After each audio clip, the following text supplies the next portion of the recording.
ہمیں نا پاکستان کو بلاکس نہیں جوائن کرنا چاہیے. پاکستان کو وہ فارن پالیسی کرنی چاہیے جس سے اپنے ملک کے لوگوں کو فائدہ ہو. نیشنل انٹرسٹ ہے وہ. جو ہمارا اب تک ہم کیا کرتے رہے ہیں, ہم بلاکس کا حصہ بن گئے ہیں. جب ایک بلاک کا حصہ بنتے تو باقی بلاکس آپ سے دور ہو جاتے ہیں.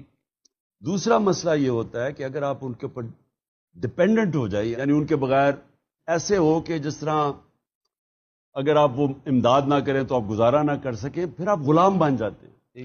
اور جو قوم اپنے پیر پہ نہیں کھڑی ہوتی اس کا وہی حال ہوتا ہے. ایک آدمی اگر وساکیوں سے چلنا شروع کرے وہ اس کی ٹانگیں کمزور ہو جاتی ہیں, وہ کھڑا ہی نہیں ہو سکتا اپنے پیر پہ.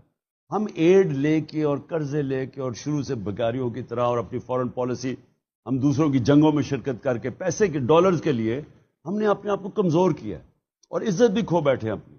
کہ جب آپ دوسرے لوگوں سے پیسے ایڈ لیتے ہیں اور قرضے لے کے اور